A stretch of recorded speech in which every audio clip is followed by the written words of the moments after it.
Selamat siang saudara-saudara semua. Hari ini kita lanjut ke pertemuan terakhir, pertemuan yang ke-15 ya. Tinggal besok ini kita. Kemarin kita sudah belajar tentang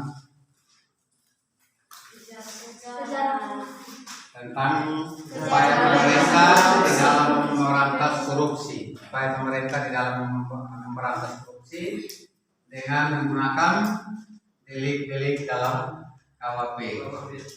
Kita lihat pemerintah memulainya dari pasal 209. 209 ini dihukum 2 tahun 8 bulan penjara. Barang siapa memberi hadiah atau perjanjian kepada seorang PNS atau seorang pegawai negeri dengan maksud hendak membujuk dia sehingga dalam melakukan tugasnya berbuat atau menyampaikan sesuatu apa yang bertentangan dengan kewajibannya. Pasal 418 ini dihukum selama-lamanya 5 tahun. Yang menerima hadiah, menerima pemberian atau hadiah, sedang diketahuinya bahwa pemberian itu diberikan untuk membujuknya sehingga dalam jabatannya berbuat atau menalpakan sesuatu apa yang bertentangan dengan kewajibannya. Ini pemerintah sudah lakukan ini. Ancaman hukumannya 2 tahun 8 bulan, 5 bagi yang memberi, lalu 5 tahun bagi yang menerima. Ini terjadi suap menyuap, khususnya suap menyuap ya. Ini pemerintah sudah lakukan sejak dulu. Diganti dengan undang-undang nomor dengan peraturan pemerintah perang pusat nomor 13 tahun 1950 WNF, diganti lagi dengan undang-undang nomor 24 tahun 1960, ganti lagi dengan undang-undang nomor 3 1971, ganti lagi dengan KPPR nomor 11 tahun 1998, ganti lagi dengan Undang-Undang nomor 28 tahun 1998, ganti lagi dengan Undang-Undang nomor 31 tahun 1999, ganti lagi dengan Undang-Undang nomor 20 tahun 2001. Masih ganti lagi? Masih ganti lagi. Pemerintah capek ganti undang-undang. Lalu dia tambah lagi dengan undang-undang nomor 30 tahun 2002 tentang Komisi Pemberantasan Korupsi. Jadi pemerintah sudah capek ganti undang-undang, dia tambah lagi undang-undang. Apakah dengan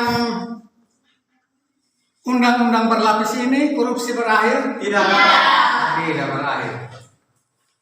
Maka akhirnya tibalah satu saat pemerintah bilang, kalau sudah dengan delik hukum pidana tidak berhasil, saya dengan cara pendekatan. Pemerintah dia berubah lagi dengan upaya pemberantasan dengan cara pendekatan. Hari ini kita lihat upaya pemerintah dengan menggunakan pendekatan.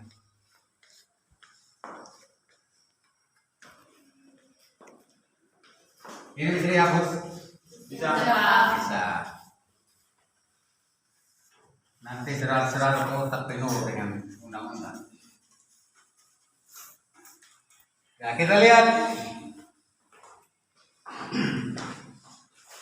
Kita lihat pendekatan yang pertama. Yang pertama itu upaya pemerintah tidak lagi menggunakan delik KUHP, tapi dia menggunakan pendekatan. Yang pertama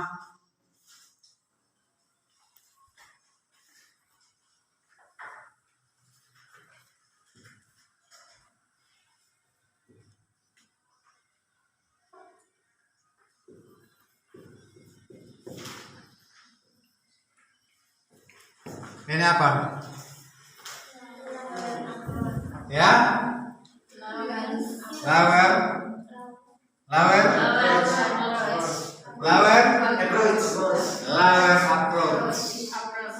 Lower approach itu artinya pendekatan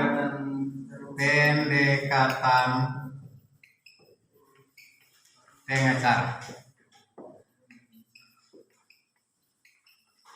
Jadi dia pakai pendekatan pengacara ya. Pendekatan pengacara atau lower approach ini mereka gunakan dengan cara membongkar kasus-kasus lama. Kasus-kasus lama yang sudah pernah terjadi kemudian menjerat para koruptor. Karena kasus yang terjadi saat koruptor itu masih memegang jabatan, masih punya background, masih punya power, masih punya kekuasaan, agak sulit untuk dijerat. Pemerintah pintar, dia tunggu sampai kapan habis masa jabatannya, dia tidak punya power lagi, dia tidak punya kekuasaan lagi, dia tidak punya uang lagi, baru pemerintah mulai jerat dia. Pemerintah mulai jerat dia kalah kabur. Upaya pemerintah ini bukan hanya satu jalan, dia banyak jalan, dia banyak upaya. Kalau bisa koruptor ini berhenti. Dijerat itu para koruptor yang sudah mantan-mantan. Kita dengar biasa di media mantan bupati A, mantan gubernur B, mantan kepala desa A, mantan-mantan semua. Setelah berhenti dari jabatan, tinggal mantan-mantannya, maka pemerintah bilang ini kesempatan. Kalau sudah mantan berarti tidak punya kekuasaan lagi, tidak punya background lagi, tidak punya power lagi. Itu yang pemerintah pakai, jerat dia supaya dia kapok. Dan semua mantan dijerat habis, kecuali mantan pacar. Mantan pacar dijerat tidak? Tidak dong? Tidak. Tapi mantan pacar pernah makan uang tidak? Makan juga, tapi makan uang pacar, bukan makan uang rakyat atau makan uang negara. Ya makan uang rakyat, makan uang negara itu yang dijerat.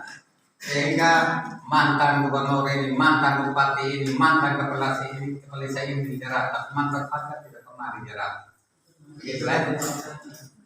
Ini dilakukan sampai banyak yang terjerat saat dia kehilangan power.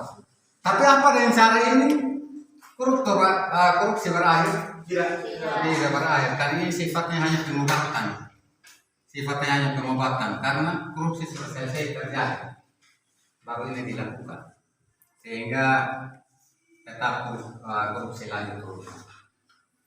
Dari sini pendekatan lower approach ini tidak berhasil, mereka ganti lagi pendekatan yang lain.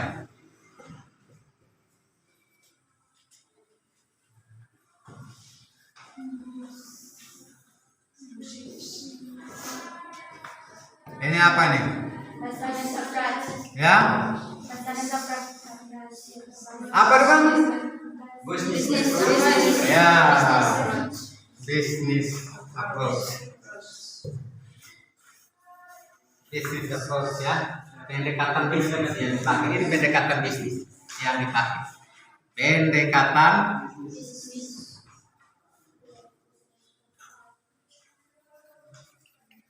pemerintah ini banyak akal, dia pakai pendekatan bisnis. Pendekatan bisnis itu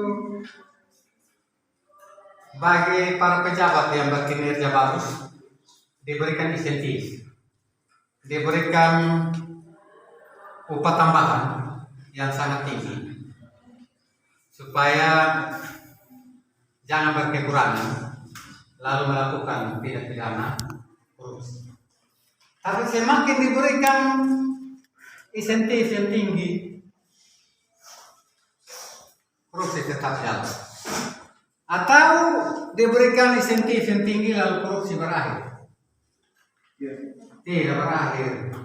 Malah setelah diberikan insentif yang tinggi, justru korupsi bertambah. Karena itu pendapat Aristoteles dengan Plato sangat betul. Aristoteles itu Plato berpendapat bahwa orang mencuri itu karena kekurangan. Karena dia berkurang, maka dia melakukan pencurian. Lalu Aristoteles bilang orang mencuri itu karena dia kaya.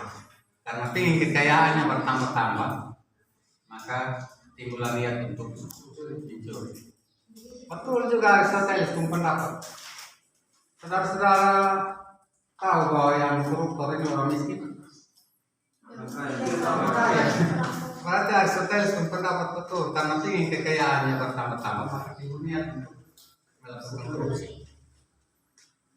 Gitu ya? Apakah dengan melakukan pendekatan bisnis ini lalu orang berkecukupan lalu korupsi berakhir? Dia tidak berakhir. Pemerintah sampai hanya di sini atau dia masih melakukan pendekatan lain? Belum tahu. Masih ada pendekatan satu hanya dalam sampai saat ini pemerintah belum melakukan, yaitu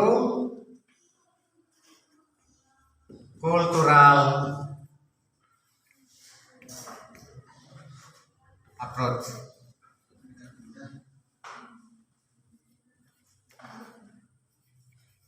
Cultural approach ini apa? Pendekatan budaya. Ini yang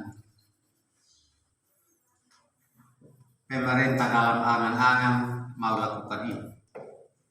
Saya pikir kalau pendekatan budaya atau cultural approach ini pemerintah lakukan, sekiranya paling tidak dia tidak habis juga tidak kurang, tidak berhenti juga mungkin berkurang. Satu saja ya. Pendekatan budaya atau pendekatan yang dilakukan oleh pemerintah dalam kultural ini adalah suami atau istri. Kalau suami jadi pejabat, maka yang kontrol dia adalah istri dan anak. Kalau istri jadi pejabat, maka yang kontrol dia adalah suami dengan anak-anak. Ini pendekatan kultural budaya. Pendekatan kultural. Pendekatan ini dilakukan pada saat kalau ibu mau taruhlah calon pejabat, maka pendekatan ini suami dan anak-anak itu yang dikasih bintang. Jangan ibu dikasih bintang. Suami dan anak-anak dikasih pemahaman. Jadi pada saat habis pelantikan, suami datang, mama supaya cerita ini, tapi ingat karena saya dengan anak tidak mau kehilangan mama. Mama tahu saya sedih urusan anak. Jadi kalau mama berbuat yang salah, mama pindah tempat, maka tinggal saya dengan anak. Kami tidak mau kehilangan mama. Pendekatan ini anak juga lompat datang di mau membawa mama. Mama jangan berapa ya, bukan mama kuat. Kalau sampai terjadi apa-apa, mama pindah tempat, saya tidak mama lagi. Ini yang setelah dia menduduki jabatan, hatinya selalu tergerak. Niat timbul, ingat kata-kata suami dan anak. Dan ini tidak gampang. Bapak yang mau menduduki jabatan juga, mama harus ngomongin dia. Bapak, supaya jabatan ini tak ingat dan bukan harus bapak jangan. Karena kami ini sudah mau kehilangan bapak. Kalau bapak sampai tidak ada, bapak tahu kita sudah bisa keluar. Lalu ini anak mana? Oh, mungkin dia bapak sebagai hati tersentuh. Pada saat melihat uang dia mau berapa, di hati akan tersentuh. Manusia mau apa di hati sekarang. Anak datang dia bilang, Bapak sejak pejabat tapi ingat. Kami boleh, ya bukan bapak. Kalau sampai bapak pindah tempat, tiap pagi saya menentukan jajan di sampah. Pada saat dia melakukan itu, dia ingat dia punya istri, punya kata hati, istri, anak punya sentuhan bahasa. Ya. Gitu ya. Hanya Hanya ini pemerintah belum lakukan ini. Sekiranya ini dilakukan, pasti bisa.